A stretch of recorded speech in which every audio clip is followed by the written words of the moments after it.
कोणतीही सीमा नसते. हा प्रकाश सर्वत्र सदैव प्रकाशमान असतो.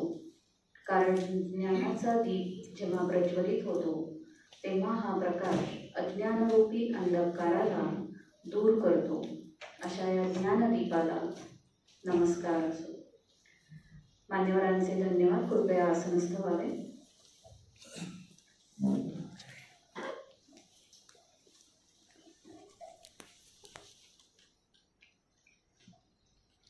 आजच्या या कार्यक्रमाला लाभलेले अध्यक्ष, मानव्यशास्त्र विद्याशाखेचे अधिष्ठाता माननीय डॉक्टर श्याम कोरेट्टी यांचे पुष्पगुच्छ देऊन स्वागत करण्यासाठी मी डॉक्टर विजय खंडाळ यांना विनंती करते.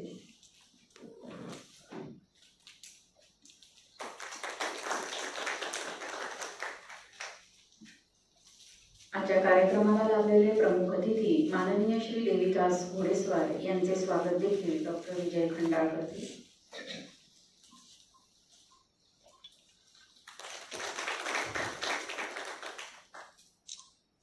धन्यवाद सर. राष्ट्रसंत तुकडोजी महाराज नागपूर विद्यापीठ बरेच वर्षांपासून डॉक्टर बाबासाहेब आंबेडकर स्मृती व्याख्यानमालेचे आयोजन करीत आहे.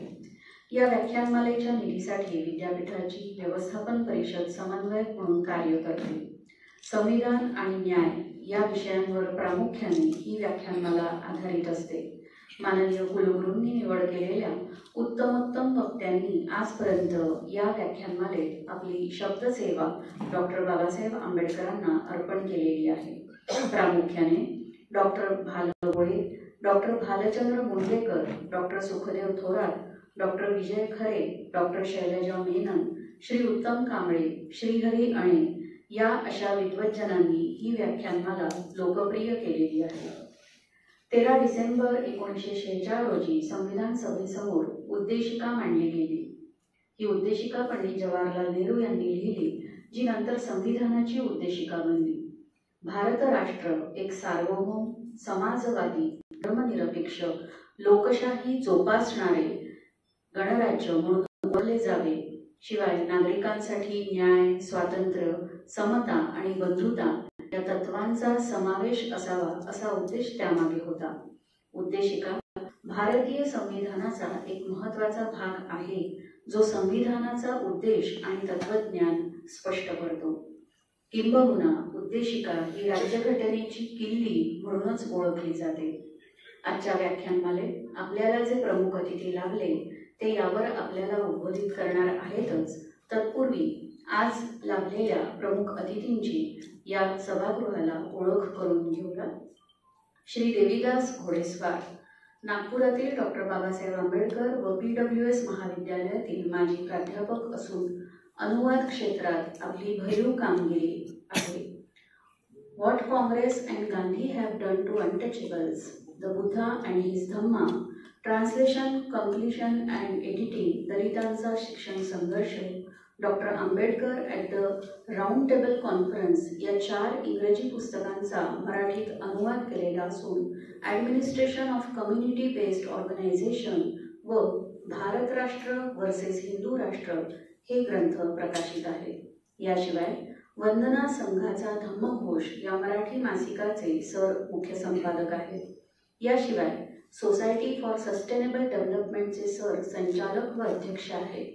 नेहरू युवा संघटन केंद्राचे training faculty and resource person असून training, documentation, research and evaluation यासाठी ते फ्रीलान्स कन्सल्टन्सीच्या माध्यमातून मार्गदर्शन देखील करीत असतात. Philippines, Singapore, Thailand, Indonesia, Germany, Russia, France, Tunisia, Kenya या देशांना सरांनी आजपर्यंत भेटी दिलेल्या आहेत. मानवशास्त्र अधिष्ठाता डॉक्टर श्यामराव कोरेट्टी यांना विनंती करते की त्यांनी शाल, श्रीफळ, मानचिन्ह व ग्रामगीता देऊन आजचे वक्ते माननीय श्री देवीदास घोडेस्वार यांचा सत्कार करावा.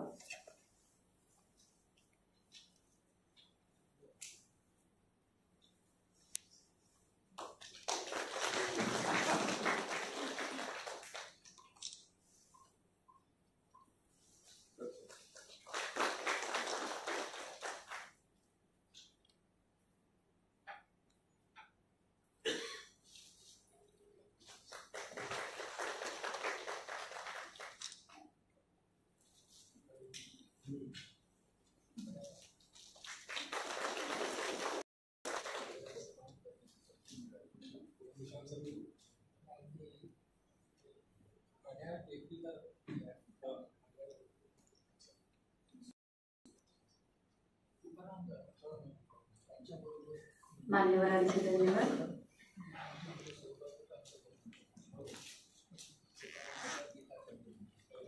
अधिक वेळ न घेता माननीय श्री देवीदास भारताचा विजन प्रलेख या विषयावर व्याख्यान पुष्प गुंफण्यासाठी आमंत्रित करते.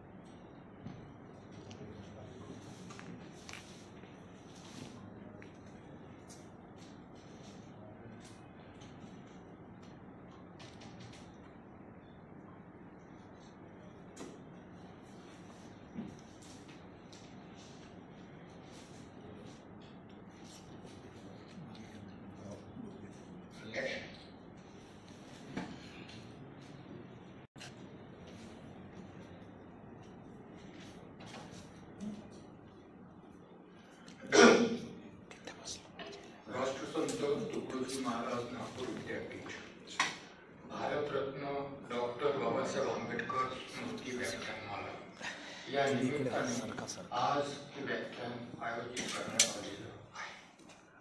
त्या निमित्ताने 25 नोव्हेंबर 1949 संविधान सभेतील आपल्या अंतिम भाषणात डॉक्टर B.R. आंबेडकर, ज्यांना संविधान सभेमध्ये ऑनरेबल डॉक्टर B.R. आंबेडकर म्हणून संबोधले जात होतं, ते म्हणतात, भारताच्या संविधानात जी लोकशाही गणराज्याची संकल्पना निहित आहे ती संकल्पना मी फ्रान्सच्या क्रांतीमधून घेतलेली नाही, तर ती संकल्पना मी बुद्धकालीन भिक्खू संघापासून घेतलेली आहे.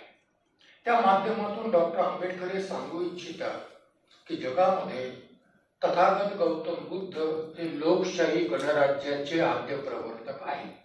आणि त्यामुळे मग मी सर्वप्रथम आजचा आपला विषय संविधानाशी संबंधित आहे, संविधानाच्या उद्देशिकेशी संबंधित आहे, लोकशाही गणराज्याशी संबंधित आहे.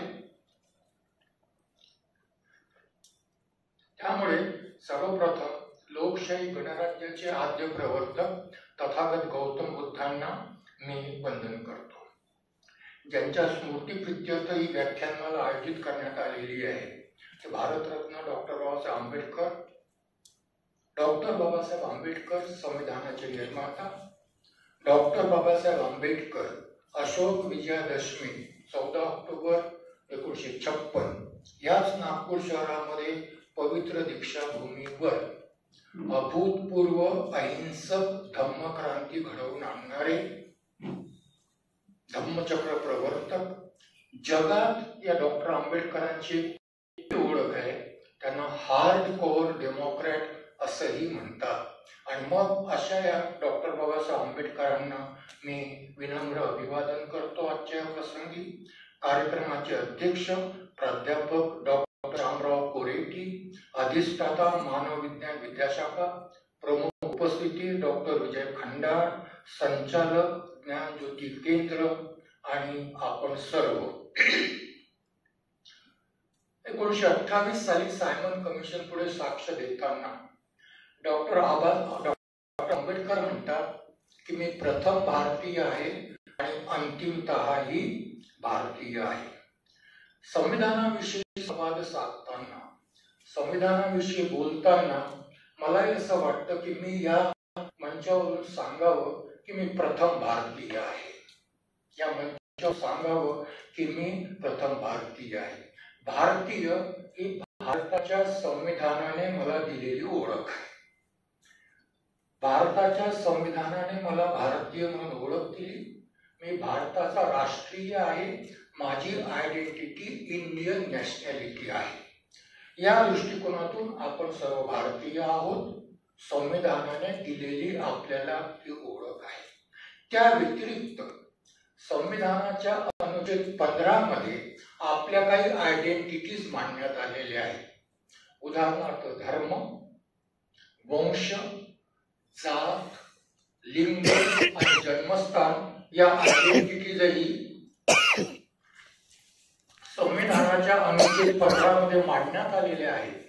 आणि मग त्याच्यात पुढे लिहिलेलं आहे की राज्याने या आधारावर कोणत्याही नागरिकाप्रती भेदभाव करू नये. याचा अर्थ असा आहे की राज्य या आधारावर भेदभाव करण्याची शक्यता आहे, म्हणून संविधानाने राज्याला प्रतिबंध केलेला आहे. त्याच वेळी समाजामध्ये या आधारावर भेदभाव केला जातो हेही या अनुच्छेदाच्या माध्यमातून मांडण्याचा प्रयत्न केलेला आहे.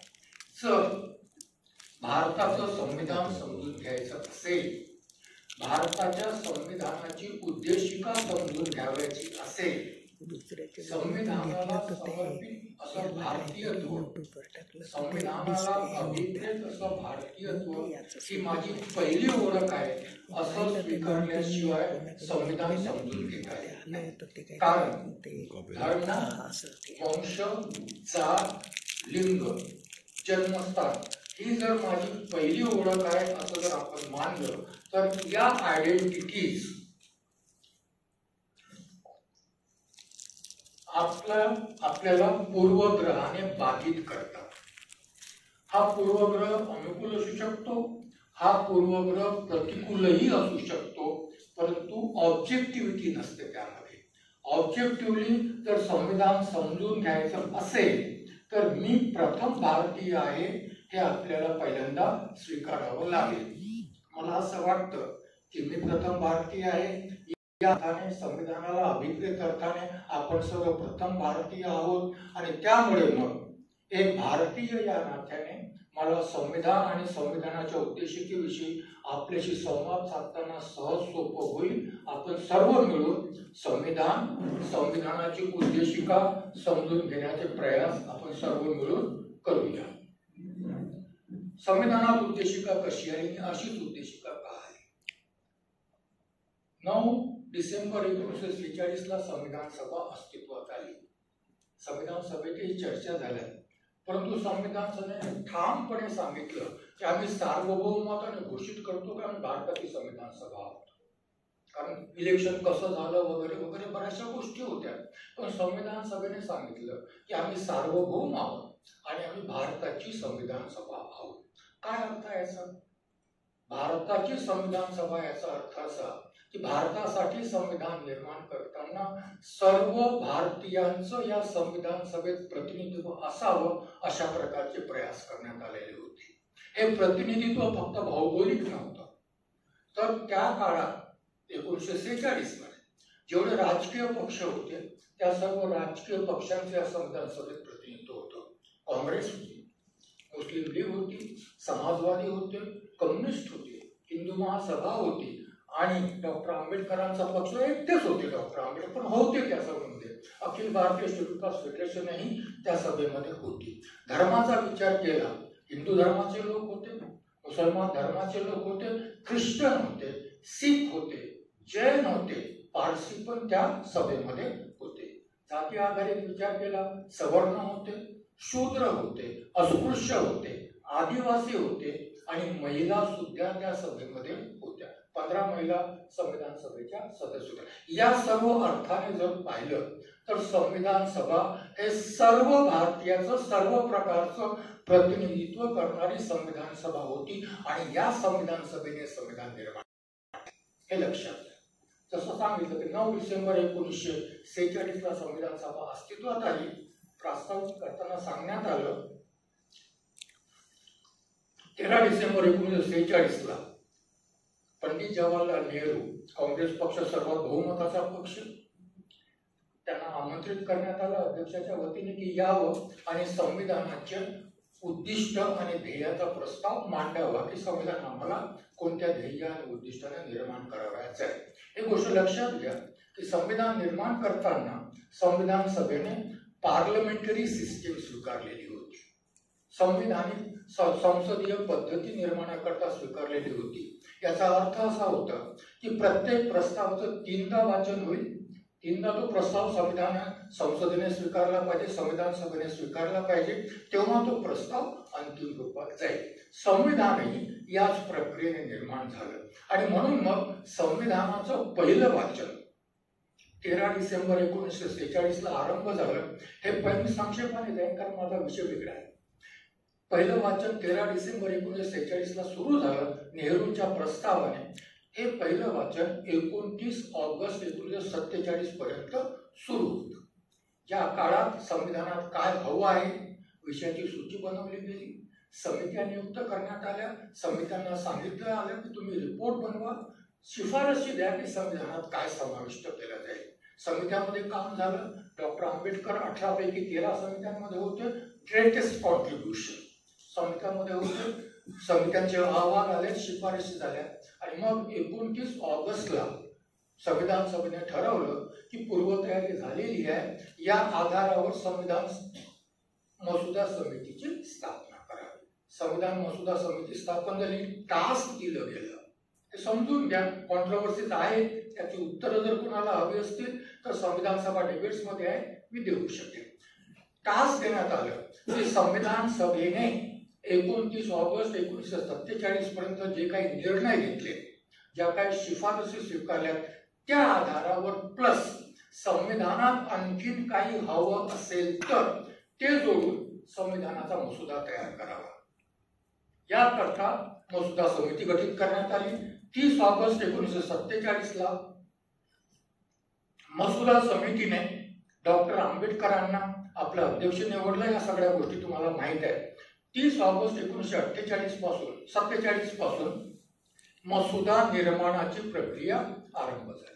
ही प्रक्रिया 4 नोव्हेंबर 1948 पर्यंत कंटिन्युअसली सुरू होती. इतका दीर्घकाळ लागला नाही. मसुदा फक्त 141 दिवसात निर्माण झाला.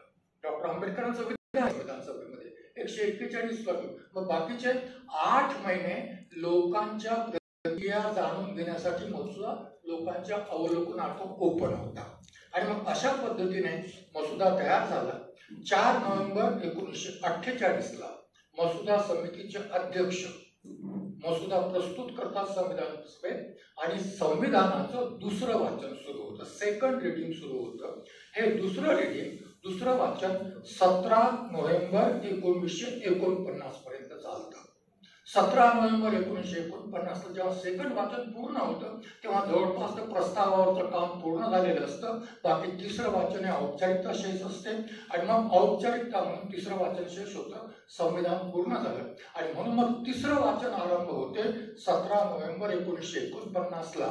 मसुदा समितीचे अध्यक्ष डॉक्टर आंबेडकर प्रस्ताव मांडतात. The constitution as settled by the assembly be passed. काय प्रस्ताव म्हणतात doctor Ambedkar? The constitution as settled by the assembly be passed.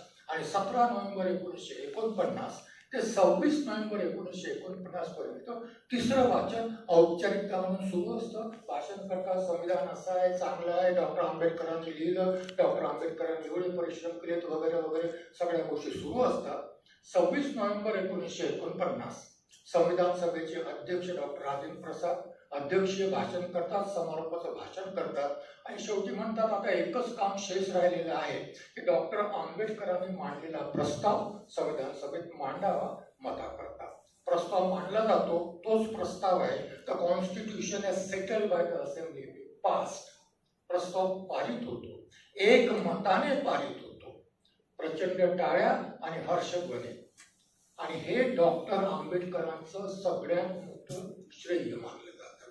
299 सदस्य शेवटपर्यंत होते, एकापेक्षा एक विद्वान होते, हे डॉक्टर आंबेडकरही मान्य करतात. अशा संविधान सभेमध्ये 395 अनुच्छेद असलेलं संविधान फायनली संविधान सभेत एक मताने पारित होतं. आणि जेव्हा ही मसुदा मांडण्यापासूनची तर संविधान स्वीकृत होण्यापर्यंतची प्रक्रिया आहे, याला पायलटिंग द कॉन्स्टिट्यूशन म्हणतात. यांना पायलटिंग करता डॉक्टर आंबेडकरांना सगळ्यात मोठं श्रेय दिलं. ड्राफ्टिंगचं श्रेय आहेच, त्याच्या आधी प्रिपरेशनमध्ये त्यांचं कॉन्ट्रीब्युशन आहेच.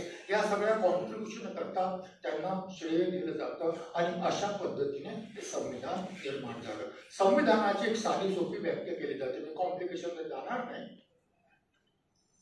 संविधानाला body body of the principles according to state is govern, अशी साधी सोपी व्याख्या आहे.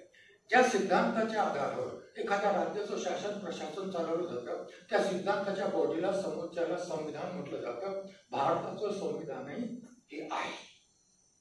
त्याला बेसिक लॉ म्हणतात, तेही आहे. परंतु त्याही पलीकडे संविधान सभेची मान्यता अशी होती. शेवटी मी सांगेन त्याचं कारण असं का मान्य होतं की डॉक्टर आंबेडकरांची मान्यता अशी होती की हा देश कधी राष्ट्र नव्हता. हा देश कधी राष्ट्र, फार क्रिटिकल आहे, हा देश कधी राष्ट्र नव्हता. आपल्याला एका नव्या राष्ट्राची प्रस्थापना करायची आहे. संविधानाच्या माध्यमातून एक नवीन राष्ट्र अस्तित्वात येणार आहे. मग राष्ट्र जर अस्तित्वात यायचं असेल तर विजन पाहिजे. कशाच्या आधारावर आपण राष्ट्र निर्माण करू इच्छितो, कशाच्या आधारावर आपण राष्ट्र प्रस्थापित करू इच्छितो. आणि म्हणून मग राष्ट्रासाठी विजन असावं. म्हणून विजन म्हणून संविधानात उद्देशिका आली. संविधानात उद्देशिका आली विजन म्हणून. आणि म्हणून संविधानाला विजन डॉक्युमेंट म्हणतात. परंतु विजन पाहिजे तर फिलॉसॉफी पाहिजे. विदाउट फिलॉसॉफी विजन कसं असेल? मग विजन पाहिजे तर फिलॉसॉफी पाहिजे. आणि म्हणून संविधानाला फिलॉसॉफी असेही म्हणतात. संविधानाला माझ्या भाषेत बोलायचं झालं तर मी याला म्हणेन लिबरल सेक्युलर डेमोक्रेटिक फिलॉसॉफी. संविधानची फिलॉसॉफी आहे ही लिबरल सेक्युलर डेमोक्रेटिक फिलॉसॉफी. आणि म्हणून या गरजेतून संविधानामध्ये उद्देशिका लिहिली गेली, नोंदवली गेली. संविधानाची उद्देशिका पंडित जवाहरलाल नेहरूचा प्रस्ताव नाही, हे ठामपणे मी सांगतो. संविधानाची उद्देशिका आणि पंडित जवाहरलाल नेहरूंनी 13 डिसेंबर मांडलेला प्रस्ताव या दोन्ही बाबी संपूर्णपणे वेगळ्या आहेत. कारण सांगतो मी, कारण संविधान सभा डिबेट्स मध्ये आहे आणि संविधान सभा डिबेट्स हे अधिकृत डॉक्युमेंट आहे, certified by the president of the constitute assembly आणि पब्लिश बाय लोकसभा सेक्रेटरीएट. त्याला कोणी चॅलेंज नाही करू शकत. 13 डिसेंबर 1946 ला ध्येय आणि उद्दिष्टाचा प्रस्ताव पारित झाला, मांडला गेला, चर्चा झाल्या. त्याच्यावर पहिलं भाषण डॉक्टर आंबेडकरांचं खूप गाजलेलं आहे. 17 डिसेंबर 1946 खूप महत्वाचं भाषण आहे. ज्यांना शक्य असेल त्याने वाचावं. हा प्रस्ताव 25 जानेवारी 1947 ला स्वीकृत झाला. संविधान सभेत एखादा प्रस्ताव स्वीकृत झाल्यावर पुन्हा त्या प्रस्तावाला मांडण्याची काही गरज नसते. उद्देशिकेचा प्रस्ताव संविधान सभेमध्ये 17 ऑक्टोबर 1949 ला मांडण्यात आला. पहिली गोष्ट, 17 ऑक्टोबर 1949 ला उद्देशिकेचा प्रस्ताव मांडण्यात आला. डॉक्टर आंबेडकरांना विचारण्यात आलं इतका लेट का, सुरुवातीला का नाही मांडला? डॉक्टर आंबेडकरांचं म्हणणं असं होतं की संविधान निर्माण झाल्यावर उद्देशिका ड्राफ्ट करणं सोपं होतं. अदरवाईज उद्देशिका ड्राफ्ट केल्यावर सर्व अनुच्छेद त्या उद्देशिकेमध्ये बसवणं हे थोडंसं कठीण काम होतं. म्हणून आम्ही उद्देशिका शेवटी ठेवलेली आहे. उद्देशिका ही संविधान सभेमध्ये नेहरूचा प्रस्ताव 13 डिसेंबर 1946 ला मांडला गेला. 25 जानेवारी 1947 ला तो स्वीकृत झाला. संविधानाची उद्देशिका ही 17 ऑक्टोबर 1949 ला मांडण्यात आली. मग मांडण्यात आल्यावर चर्चा सुरू झाल्या. एक सदस्य होते मौलाना हसरत मोहान, ते उठून उभे राहिले. तिकडे पुरावे आहेत संविधान सभा डिबेटमध्ये, मी माझ्या मनाचं काही सांगत नाही. ते उठून उभे राहिले आणि म्हणाले, वेगळ्या शब्दात म्हणाले, मी ते शब्द नाही वापरणार, परंतु डॉक्टर आंबेडकरांनी संविधानाची उद्देशिका मांडलेली आहे ती आम्ही जो ध्येय आणि उद्दिष्टाचा प्रस्ताव पारित केला ती नाही आहे. हे काहीतरी वेगळं आहे. डॉक्टर आंबेडकरांच्या मनातलं काहीतरी आहे, त्यांच्या डोक्यात काहीतरी आलं आणि त्यांनी मांडलेलं आहे. आणि मला विश्वास आहे की संविधान सभा हे स्वीकारेल, कारण हा माणूस जे मांडतो ते संविधान सभा स्वीकारते. आता कोणी कशालाही विरोध करत नाही, जे मांडलं जातं स्वीकार. पण मी विरोध करतो आणि सभेला आग्रह करतो, सभेला सूचित करतो की ध्येय आणि उद्दिष्टाचा प्रस्ताव आणि मांडण्यात आलेली उद्देशिका या दोन बाबी भिन्न आहेत. म्हणून हा प्रस्ताव नाकारला जावा. प्रस्ताव नाकारला जात नाही, त्याची different thing, but this is the evidence की या दोन गोष्टी, दोन आयडेंटिटीज वेगळ्या आहेत. काही शब्द समान आहेत याविषयी वाद नाही, आणि ज्यांना शक्य असेल नेहरूचा प्रस्ताव डिबेट्समध्ये उपलब्ध आहे, सोर्स आहे तो 13 डिसेंबर 1946 चे डिबेट्स काढा आणि संविधानाची उद्देशिका सर्वत्र उपलब्ध आहे, दोन्ही समोरासमोर ठेवा आणि डॉक्युमेंट्स मध्ये काय साम्य आहे काय भेद आहे हे सर्वांच्या नजरेस स्पष्टपणे होईल. याच्यापेक्षा वेगळा पुरावा देण्याची काही गरज नाही. या उद्देशिकेवर 2 अत्यंत महत्वाची संशोधनं मांडण्यात आलेली होती, त्याचा एक उल्लेख आजच्या प्रसंगी आवश्यक आहे. पहिलं संशोधन मांडलं याची आता स्वीकृत प्रस्ताव कोणी संशोधन मांडणार नाही ना, नवाच प्रस्ताव आहे त्यामुळे संशोधनही मांडण्यात आली. याची कामं त्यांनी प्रस्ताव मांडला. महत्वाचे सदस्य प्रस्तावात ते मांडतात की संविधानाच्या उद्देशिकेचा आरंभ in the name of God असावा. 17 ऑक्टोबर 1949 संविधान सभा debates, in the name of God असा संविधानाच्या उद्देशिकेचा आरंभ व्हावा. सुंदर भाषण दिलं, संस्कृतचे श्लोक म्हटले त्यांनी, सुंदर भाषण दिलं आणि आवाहन केलं सदस्यांना, काँग्रेसचे सदस्य, काँग्रेसचं बहुमत संविधान सभेत, की अशा पद्धतीने उद्देशिका स्वीकारली जावी. डॉक्टर आंबेडकरांनी सांगितलं की मी हे संशोधन नाकारणार आहे. संविधान सभेत अशी स्थिती होती सुरुवातीपासून, 4 नोव्हेंबर 1948 पासून डॉक्टर आंबेडकरांनी संशोधन स्वीकृत म्हटलं तर स्वीकारलं जायचं, नाकारतो म्हटलं तर नाकारलं जायचं. का नाकारतो याचं स्पष्टीकरणही डॉक्टर आंबेडकर देत होते, आणि स्पष्टीकरण दिल्यानंतर जर ते नाकारलं गेलं तर मांडणारही त्याचा विरोध नव्हता करत, एक मताने ते नाकारलं जात होतं. अशा प्रकारची स्थिती संविधान सभेत होती. आणि मग अध्यक्षांना, राजेंद्र प्रसादांना डॉक्टर आंबेडकर सांगितलं की अध्यक्ष महोदय, कामतांना सांगा की हा प्रस्ताव त्यांनी विड्रॉ करावा, मी हा नाकारणार आहे. अध्यक्ष म्हणतात आय एम हेल्पलेस. मी त्यांना सांगितलं की मांडू नका, मी सांगितलं त्यांना की तुम्ही हा प्रस्ताव मांडू नका, तरी ते आग्रही आहेत आणि त्यांचा आग्रह आहे की याच्यावर मतदान व्हावं. हा एकमेव प्रस्ताव इतक्या दीर्घ काळामध्ये चर्चेमध्ये एकमेव प्रस्ताव आहे, एकमेव संशोधन आहे ज्याच्यावर मतदान झालं, एकमेव आहे. आणि कामतांचा प्रस्ताव 41 विरुद्ध 68 मतांनी फेटाळला गेला. त्यानंतर शिपनलाल सक्सेना म्हणून प्रोफेसर, त्यांनी प्रस्ताव मांडला. त्याच्या प्रस्तावामध्ये गॉड होतेच, परंतु महात्मा गांधी होते. त्यांनी प्रस्ताव मांडला. पुन्हा डॉक्टर आंबेडकरांनी म्हटलं की मी हे संशोधन नाकारणार आहे. लक्षात घ्या, काँग्रेसचं बहुमत आहे, कशी सिच्युएशन असेल, काँग्रेसचं बहुमत आहे आणि गांधीच्या नावाला डॉक्टर आंबेडकर त्या ठिकाणी विरोध करतात. त्याची कारण आहे, ते स्पष्टीकरण केव्हा तरी देता येईल. डॉक्टर आंबेडकरांनी सांगितलं की मी हा प्रस्ताव नाकारणार. काँग्रेसचे सिनियर सदस्य चिंतित झाले. त्यांनी सक्सेनाला म्हटलं अभी भगवान तो चले गए, संविधान में उनका अस्तित्व तो हमने नहीं आने दिया, अब गांधी को क्यों खींचते हो इस विवाद में, आप प्रस्ताव विड्रॉ कर लो. हे सगळं लिहिलेलं आहे. आणि मग शिवबनलाल सक्सेनांनी तो प्रस्ताव विड्रॉ केला आणि विड्रॉ करायचा आग्रह ज्यांनी केला होता त्या सिनियर काँग्रेस सदस्यांचं नाव आहे आचार्य कृपलानी. आचार्य कृपलानींनी आग्रह केला, सध्या शिवबनलाल सक्सेनांनी प्रस्ताव मागे घेतला. पुन्हा पंडित गोविंद मालवीय म्हणून एक सदस्य होते, त्यांनी गॉडच्या ऐवजी परमेश्वर आणलं आणि गांधींनाही पुन्हा आणलं आणि पॉइंट ऑफ ऑर्डर रेस केलं गेलं आणि तो प्रस्ताव नाकारला गेला. आणि अशा पद्धतीने डॉक्टर आंबेडकरांनी मांडलेली संविधानाची उद्देशिका जशीची तशी स्वीकृत करण्यात आली. त्याच दिवशी स्वीकृत झाली. 17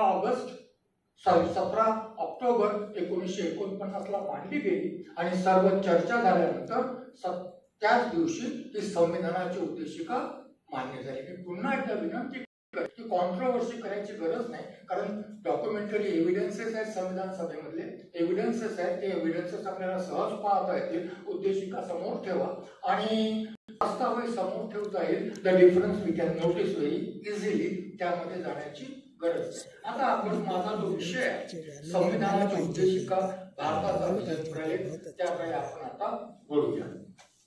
संविधानाच्या विषयी सर्वोच्च न्यायालय राईट टू प्रायव्हसी या प्रकरणामध्ये 2017चं प्रकरण आहे, त्या प्रकरणामध्ये म्हणतं सर्वोच्च न्यायालय, perusal of the words in the preamble would go to show that every word used therein was cautiously chosen by the founding fathers. Founding fathers म्हणतं सर्वोच्च न्यायालय नेहमी फाउंडिंग फादर म्हणत नाही, फाउंडिंग फादर्स म्हणतं सर्व संविधान सभेला ते फादर्सची उपमा देतात, कारण संविधान सभेने संविधान निर्माण केलं असं त्यांचं म्हणणं आहे. Cautiously chosen by the founding fathers, and then these words were arranged and accordingly placed in the proper order. Every word incorporated in the preamble has significance and proper meaning. The most important place of pride was given to the people of India by using expression "we the people of India." जे उद्देशिकेचं महत्व स्पष्ट करताना सर्वोच्च न्यायालय अशा पद्धतीने ते मांडतं. याचा साधा अर्थ असा आहे की संविधान निर्मात्याने संविधानातील उद्देशिकेचा प्रत्येक शब्द काळजीपूर्वक निवडला आहे, त्याचा क्रमही काळजीपूर्वक लावण्यात आलेला आहे.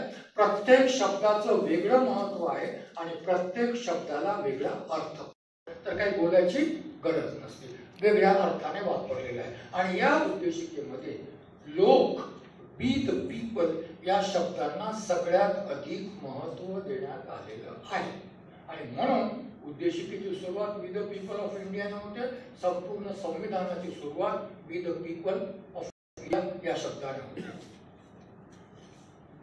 उद्देशिकेतील या शब्दांचा अर्थ आपण पाहूया. 26 जानेवारी 1949, मी फार काळजीपूर्वक बोलतोय, माझी विधानं फार काळजीपूर्वक करतोय.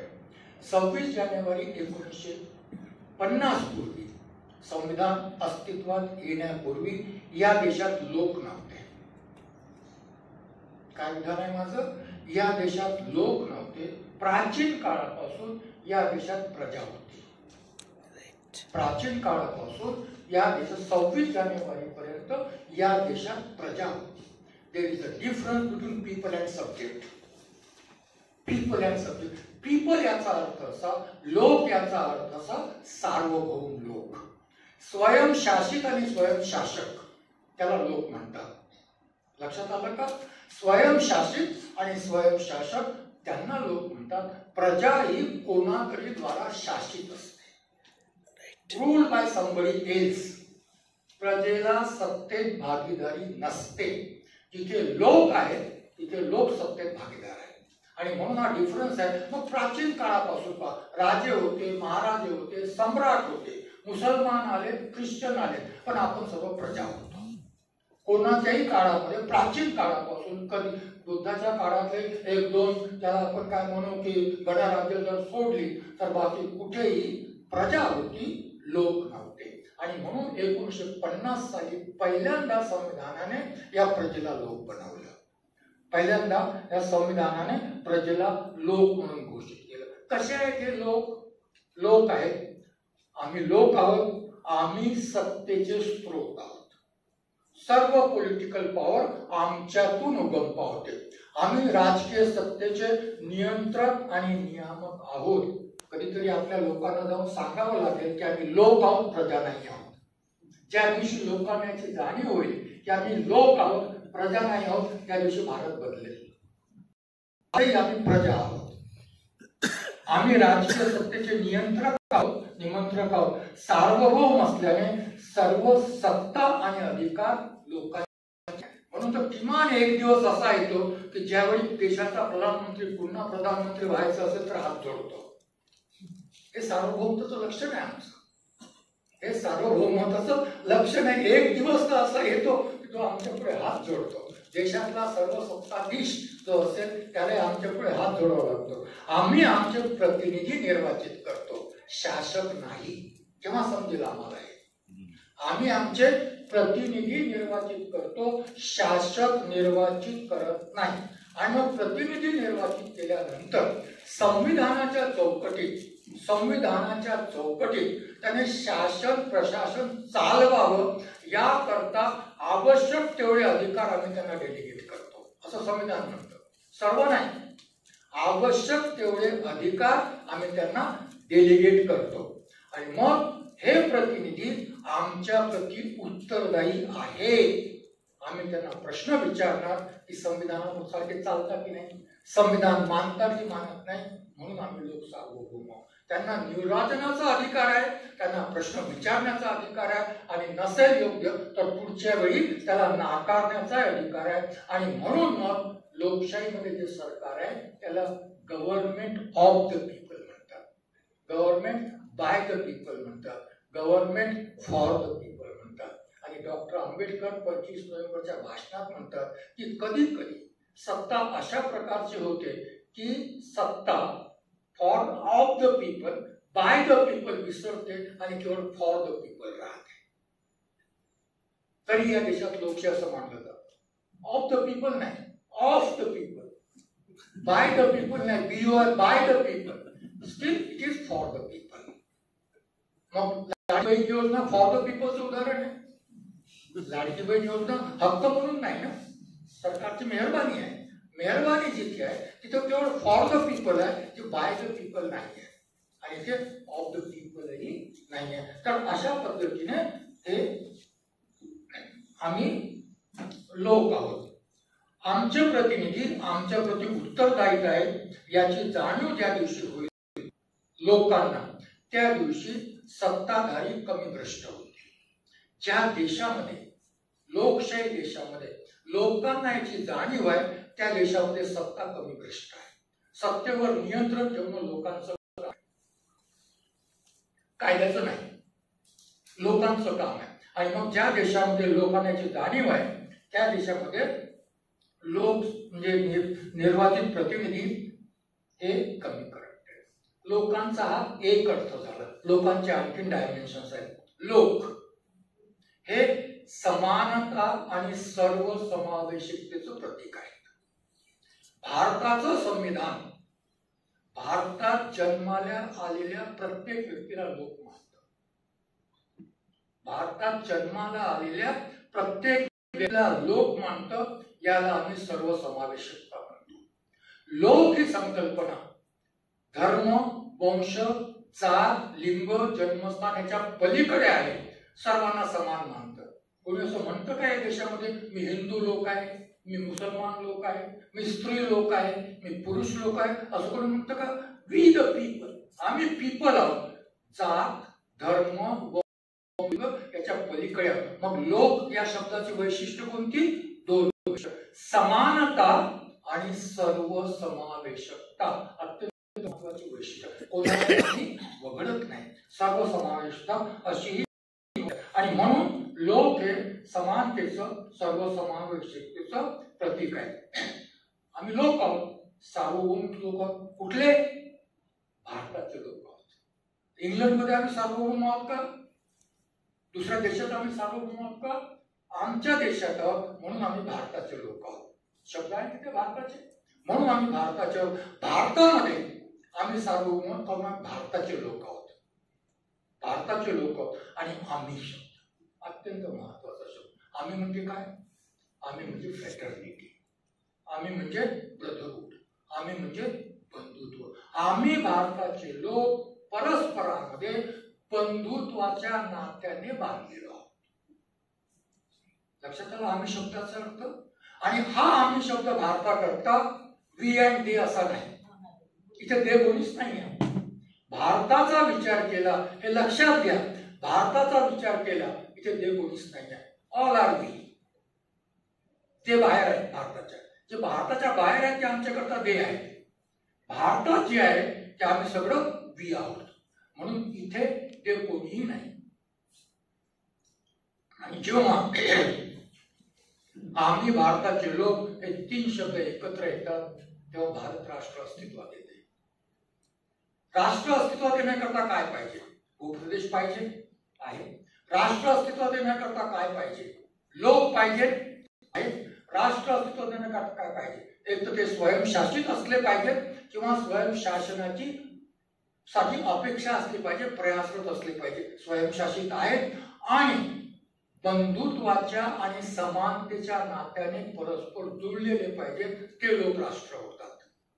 ज्या देशात समानता आणि बंधुता नाही ते देश त्या देशातील लोक कोणी राष्ट्र होऊ शकत नाही। राष्ट्राचा आधार जर समानता आणि बंधुता असेल, याच्यापूर्वी होता का विचार करा तुम्ही। या देशात समानता होती का, या देशात बंधुता होती का, याचा विचार करा।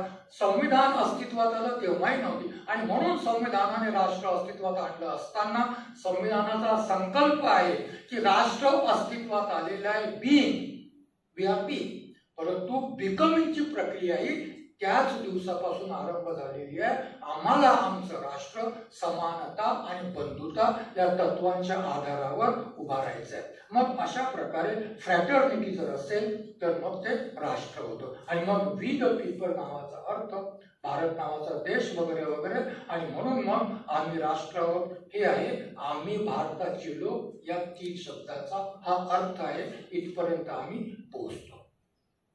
दुसरा शब्द आहे त्याच्यानंतरचे समाजवादी धर्मनिरपेक्ष। आज जी कॉन्ट्रोवर्सी सुरू आहे त्याच्यावर कोणती प्रतिक्रिया व्यक्त न करता मी फक्त काही माहिती याबद्दल तुमच्याशी शेअर करू इच्छितो। ज्याकरता बोललं जातं की संविधानाच्या मूळ उद्देशिकेत नव्हते, फॅक्ट आहे, नव्हते संविधानाच्या मूळ उद्देशिकेत, परंतु याचा अर्थ डॉक्टर आंबेडकरांचा त्यांना विरोध होता असा नाही। डॉक्टर आंबेडकरांचा शब्दांना वेगळ्या पद्धतीने डॉक्टर आंबेडकर या शब्दाकडे पाहत होते, म्हणून संविधानात आले ते स्पष्टीकरण मी थोड्या वेळाने तुम्हाला देईन। हे शब्द नव्हते, आले कुठून? 1976 42nd अमेंडमेंट। इंदिरा गांधी प्रधानमंत्री होत्या, त्यांनी 42वा संशोधन केलं आणि हे 2 शब्द प्रविष्ट केले। हे 2च शब्द प्रविष्ट केले नाहीत, अनेक संशोधन त्या 42व्या संशोधनाच्या माध्यमातून संविधानात अनेक प्रकारच्या नवीन तरतुदी प्रविष्ट करण्यात आल्या होत्या।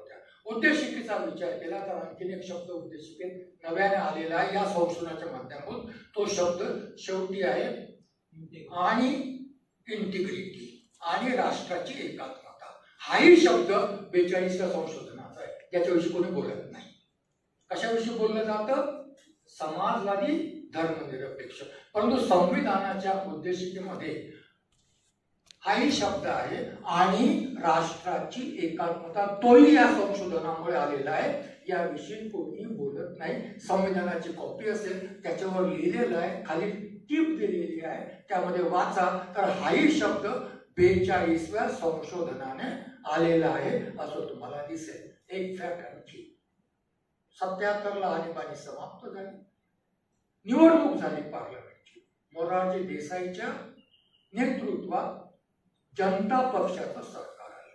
या जनता पक्षाच्या सरकारमध्ये माननीय अटल बिहारी वाजपेयी, माननीय लालकृष्ण अडवाणी, माननीय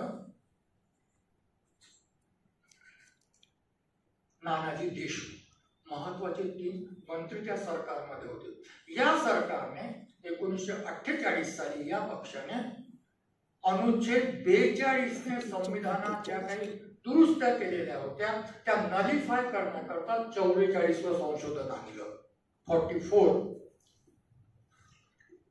आणि हे संशोधन आणून 42व्या संशोधनाने संविधानात जी काही परिवर्तन करण्यात आली होती ती सगळी काढून टाकली, परंतु हे 3 शब्द मात्र त्या काळात काढण्यात आलेले नाहीत। हे 3 शब्द 44व्या संशोधनाने काढले नाहीत, ही वस्तुस्थिती आहे। काही महिन्यापूर्वी जेव्हा न्यायमूर्ती खन्ना सरन्यायाधीश होते त्यावेळी एक याचिका दाखल करण्यात आली, 2 न्यायाधीश खंडपीठ बसलं आणि निशिकांत दुबे यांनी याचिका दाखल केली की 2 शब्द काढून टाकण्यात यावे। न्यायमूर्ती खन्नाच्या खंडपीठाने जजमेंट दिलं। जजमेंट असं दिलं की ट्रॅडिशनल अर्थाने समाजवादी हा शब्द त्या ठिकाणी प्रयुक्त करण्यात आलेला नाही। ट्रॅडिशनल याचा अर्थ असा की पॉलिटिकल इकॉनॉमिक फिलॉसॉफी या अर्थाने तो शब्द त्या ठिकाणी नाही आहे, तर कल्याणकारी राज्य या अर्थाने तो शब्द संविधानामध्ये उद्देशिकेमध्ये मांडण्यात आलेला आहे, आणि भारतीय संविधानाची पूर्ण रचनाच ही कल्याणकारी राज्यासाठी आहे। असं असताना जर तो संविधानाला सुसंगत शब्द आहे त्याला काढून टाकावा, हा सर्वोच्च न्यायालयाचा युक्तिवाद आहे। धर्मनिरपेक्षतेसंबंधी म्हणतात, हे जाणून घ्या, फार महत्वाचं आहे। धर्मनिरपेक्षतेसंबंधी म्हणतात की धर्मनिरपेक्षता हा सिद्धांत संविधानाच्या मूलभूत आता ही मूलभूत संरचना आली कुठून? हा सिद्धांत आला कुठून? संविधानात हा सिद्धांत कुठेही नाही आहे, संविधानात नाही सापडणार तुम्हाला. 1973 साली सर्वोच्च न्यायालयापुढे एक प्रकरण आलं, प्रसिद्ध प्रकरण आहे, ज्यांना थोडंफार वाचतात त्यांना कल्पना आहे, त्याला केशवानंद भारती प्रकरण म्हणतात. त्यावेळी सर्वोच्च न्यायालयात 13 न्यायाधीश होते. 13ही न्यायाधीशाचं पीठ बसलं म्हणून त्याला पूर्णपीठ म्हणतात, पूर्णपीठ म्हणतात. आणि या पीठाने निर्णय दिला की संविधानाच्या मूलभूत संरचनेचा सिद्धांत प्रस्थापित केला. आणि मग या मूलभूत संरचनेमध्ये ज्या बाबी आहेत त्या बाबी संशोधन करण्याचा संसदेला अधिकार नाही असा हा निर्णय आहे. त्या बाबीमध्ये संसद संशोधन करू शकत नाही असा हा निर्णय आहे. कोणत्या बाबी आहेत त्या? Supremacy of the constitution. न्यायमूर्ती गवई सर्व ठिकाणी भाषण देतात, अभिमान वाटतो, सांगतात कॉन्स्टिट्यूशन इज सुप्रीम. काय म्हणतात न्यायमूर्ती गवई? Constitution is supreme. सर्वोच्च न्यायालय सुप्रीम नाही, संसद सुप्रीम नाही, राष्ट्रपती सुप्रीम नाही, हे सगळी संविधानाची निर्मिती आहे. कॉन्स्टिट्यूशन इज सुप्रीम हा ज्याला म्हणतो आपण की मूलभूत संरचनेचा पहिला सिद्धांत आहे, सुप्रीमसी ऑफ द कॉन्स्टिट्यूशन. दुसरा आहे Republican and democratic form of government. संसदेला बदलता येत नाही असं हा म्हणतो. तिसरा आहे secular character of the constitution. कुठून आलं हे? संविधानातून. कुठून आलं? त्यांनी. संविधान सेक्युलर आहे हे सगळ्यांना माहित आहे, परंतु secular character of the constitution हे आमच्या संविधानाच्या मूलभूत संरचनेचा एक सिद्धांत आहे. त्याच्यानंतर separation of powers between legislature, executive and judiciary माहित आहे. Federal character of the constitution. आणि पुढे सर्वोच्च न्यायालय म्हणतं hence parliament had no power to abrogate the fundamental features of the constitution. पार्लमेंटला कोणताही अधिकार नाही, त्याशिवाय including among them the essential features of the individual freedom secured by the constitution. लोकांना जी मूलभूत स्वातंत्र्य देण्यात आलेली आहेत तेही हिसकावून घेण्याचा संसदेला अधिकार नाही. आणि मग अशा पद्धतीने हे जो सिद्धांत आहे धर्मनिरपेक्षता हा अशा पद्धतीने सर्वोच्च न्यायालयाने याबद्दल त्या शब्द त्या ठिकाणी कायम ठेवलेला आहे. तर हे झालं स्पष्टीकरण. आज जी कॉन्ट्रोवर्सी आहे त्याकरता आता समाजवाद हा शब्द आहे. समाजवाद शब्द तिथे उद्देशिकेत नव्हता. समाजवाद या शब्द जेव्हा संविधानामध्ये राज्य धोरणाचे मूलभूत सिद्धांत यावर चर्चा सुरू होती, डायरेक्टिव्ह प्रिन्सिपल्स, त्यावेळी समाजवाद हा शब्द संविधान सभेत चर्चेसाठी उपस्थित झाला. जर राज्य धोरणाचे निर्दिष्ट तत्व जर तुम्ही पाहिली तर तुम्हाला त्याच्यामध्ये समाजवाद कुठेतरी दिसेल. K.T.. Shah, professor K.T.. Shah नावाचे सदस्य होते, त्यांनी प्रस्ताव मांडला की समाजवाद हा शब्द संविधानात असावा. का असावा? त्यांचं म्हणणं असं होतं 1946, 47, 48, 49 कसा होता भारत? दरिद्री होता. कसा होता भारत? अशिक्षित होता. कसा होता भारत? आर्थिक विषमतेने ग्रस्त होता. आजही भारतात सगळ्या जगामध्ये सर्वात जास्त आर्थिक असमानता आहे असं रिपोर्ट्स म्हणतात. आजही भारतात जगात सगळ्यात जास्त आर्थिक असमानता आहे आणि जगात इतर राष्ट्रात आर्थिक असमानता वाढण्याचा जो वेग आहे त्यापेक्षा भारतात असमानता वाढण्याचा वेग जास्त आहे. त्याकरता भारतात असमानता वाढण्याचा वेग जास्त आहे. मग अशा स्थितीमध्ये ही स्थिती जर सुधारायची असेल तर समाजवाद शब्द असावा असं के.टी. शाह सारख्या लोकांचं म्हणणं होतं. यावर उत्तर देताना डॉक्टर आंबेडकर म्हणतात the reason why we have established in the constitution a political democracy is because we do not want to install by any means whatsoever a perpetual dictatorship of any particular body of people. काय म्हणतात doctor Ambedkar? त्या काळात 1949 त्या काळामध्ये समाजवाद ही political economic philosophy होती आणि जिथे समाजवाद होता तिथे हुकुमशाही होती. ज्या देशात समाजवाद होता ते डेमोक्रेसी नव्हती.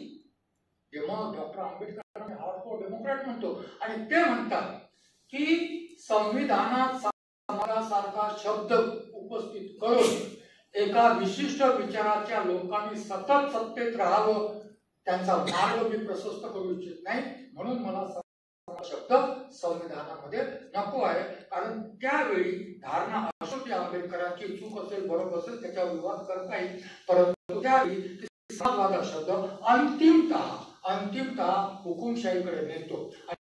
डॉक्टर आंबेडकर पुढे म्हणतात, who should be in power is left to determine by the people as it must be if the system to be satisfied the test of democracy. जर संविधानाने लोकशाही स्वीकारलेली असेल तर सत्तेत कोण असावं हे कोणी ठरवावं? एखाद्या सिद्धांताने ठरवावं, एखाद्या फिलॉसॉफीने ठरवावं की लोकांनी ठरवावं? जर आम्ही डेमोक्रेसी स्वीकारलेली असेल तर मग लोकांना निर्णय करू द्या की सत्तेत कोण असावं. आणि मग डॉक्टर आंबेडकर म्हणतात, समाजवाद्यांना या देशात समाजवाद आणायचा असेल, लोकांत जावं, मतं मागावी, निवडून द्यावं, समाजवाद आणावा. संविधान याला बाधा उपस्थित करत नाही. जावं लोकांत, परंतु निवडून आल्यावर, सत्तेत आल्यावर समाजवादी व्यवस्था या देशामध्ये प्रस्थापित करताना डेमोक्रेसी नाकारता येणार नाही, एवढं मात्र संविधानाची काळजी घेईल. डेमोक्रेसी जिवंत ठेवून तुम्हाला संविधान आणावायचं असेल, समाजवाद आणावायचा असेल तर तुम्हाला कोणाचंही बंधन नाही. डॉक्टर आंबेडकर कम्युनिस्टांशी जेव्हा चर्चा होत होती तर डॉक्टर आंबेडकर म्हणत होते नेहमी, तुमच्यापेक्षा मला जास्त गरज आहे. समाजवादाची तुमच्यापेक्षा मला जास्त गरज आहे. ज्या समाजातून मी येतोय त्याला समाजवादाशिवाय दुसरं काय हवंय? त्याला काय पाहिजे? भाकरी पाहिजे, जिवंत राहण्यासाठी त्याचं साधन कुठे आहे मला सांग. पण तरी संविधानात समाधान आहे. आणि तरी डॉक्टर आंबेडकरांनी संविधानामध्ये समाजवाद शब्द येऊ दिला नाही, तरी डायरेक्टिव्ह प्रिन्सिपलच्या माध्यमातून मात्र त्यांनी समाजवाद संविधानामध्ये आणलेला आहे. डायरेक्टिव्ह प्रिन्सिपल जर तुम्ही सर्व वाचले तर त्याला समाजवादाशिवाय दुसरं काहीही म्हणता येणार नाही. उदाहरणार्थ अनुच्छेद 39 वाचावा तुम्ही घरी जाऊन. काय म्हणतं? उपजीविकेचे पुरेसे साधन मिळण्याचा हक्क स्त्री व पुरुष नागरिकांना असावा. समाजवाद नाही तर दुसरं काय? समाजवाद काय गॅरंटी देते? मागे त्याला काम, कामाप्रमाणे दाम, ही समाजवादाची व्याख्या आहे. बरोबर आहे? काय म्हणतो उद्देशिका? सर्व, आता हे सगळ्यात महत्वाचं आहे, आजच्या काळात सर्वात महत्वाचं आहे, सामूहिक हिताला सर्वाधिक उपकारक होईल अशा रीतीने समाजाच्या भौतिक साधन संपत्तीचं स्वामित्व व नियंत्रण याची विभागणी व्हावी. काय म्हणतो डायरेक्टिव्ह प्रिन्सिपल? सामूहिक हिताला सर्वाधिक उपकारक होईल अशा रीतीने समाजाच्या भौतिक साधन संपत्तीचं स्वामित्व व नियंत्रण याची विभागणी व्हावी. आणि तिसरं त्याच खंडामध्ये आर्थिक यंत्रणा राबवण्याचा परिणाम म्हणून संपत्तीचा उत्पादन साधनाचा संचय, केंद्रीकरण, कॉन्सन्ट्रेशन सामूहिक हिताला बाधक होईल अशा प्रकारे एकाच ठिकाणी होत नाही. समाजवादाशिवाय दुसरं काही वेगळं नाहीये. ही सगळी समाजवादाची तत्व आहेत. आणि अशा पद्धतीने समाजवाद हा शब्द डॉक्टर आंबेडकरांनी वेगळ्या पद्धतीने संविधानामध्ये मांडण्याचा प्रयत्न केला. धर्मनिरपेक्षता तेव्हाही कॉन्ट्रोवर्शियल होता. हा सिद्धांत आजही तेवढाच कॉन्ट्रोवर्शियल आहे 75 वर्ष झाल्यानंतरही. म्हणून मी तुम्हाला सुरुवातीला केली की भारतीय म्हणून संविधानाकडे पाहावं. कदाचित हाही शब्द समजून घेणं आपल्याला सोपं होईल. धार्मिक आणि सांस्कृतिक विविधता असलेल्या देशात, आपला देश कसा आहे, विविधतामय एकता, याचा कधी कधी आम्हाला फार अभिमानाने बोलतो आम्ही, परंतु ही विविधता कायम राहावी याकरता आम्ही प्रयास करतो आहोत का याचा विचार करायची गरज आहे. धार्मिक आणि सांस्कृतिक विविधता असलेल्या देशात अल्पसंख्याकांसहित सर्व धर्माच्या अन्वयांना धर्म स्वातंत्र्याचा हक्क कायम ठेवून तरीही हा देश एक राष्ट्र व्हावा, एक राष्ट्र म्हणून घडवावयाचा असेल तर धर्मनिरपेक्षतेशिवाय पर्याय नाही. राज्य, संविधान, राज्याने निर्माण केलेल्या संस्था धर्मनिरपेक्ष असल्याशिवाय पर्याय नाही. संविधानात धर्मनिरपेक्षता आहे म्हणून 75 वर्ष झाली तरीही भारत एक संघ आहे. अन्यथा जगामध्ये उदाहरणार्थ तोटा नाही धर्म आणि संस्कृतीच्या नावावर राष्ट्र तुटलेली आहे. युगोस्लाविया सारखं राष्ट्र नकाशावरून नष्ट झालेलं आहे. 1971 साली पाकिस्तानचे तुकडे झाले. एक धर्म असूनही संस्कृतीच्या नावावर. तरी भारत एक संघ आहे.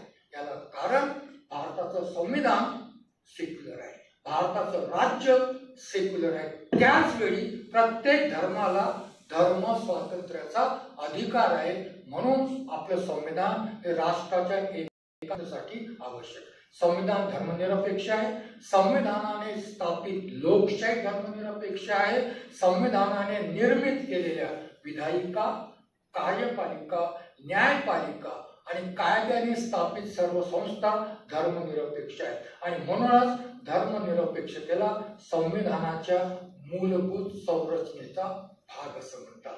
संविधानामध्ये धर्मनिरपेक्षतेचा अर्थ कुठेही देण्यात आलेला नाही, कुठेही देण्यात आलेला नाही. आणि त्यामुळे बरेचदा धर्मनिरपेक्षतेचा अर्थ आपल्या आपल्या पद्धतीने लावला जातो. संविधान सभेत जी चर्चा झाली, मी त्याचं उदाहरण तुम्हाला देणार आहे की संविधान सभेत अनुच्छेद 25 मसुद्यामध्ये अनुच्छेद 19 होता. या संबंधात जेव्हा चर्चा झाली, ती चर्चा झाली 6 डिसेंबर 1948 ला. कोणाला पाहायचं असेल तर तुम्हाला पाहता येईल. त्या चर्चेमध्ये धर्मनिरपेक्षतेचा मुद्दा आला आणि त्या संबंधात 2 सदस्यांनी जी मतं व्यक्त केली ती मी फक्त तुमच्यापुढे मांडतोय. तो अर्थ स्पष्ट. Secular state doesn't mean that it is anti religious state. धर्मनिरपेक्ष राज्य याचा अर्थ धर्मविरोधी राज्य असा नाही. It means that it is not irreligious but non religious. Irreligious नाही, अँटी रिलिजियस नाही.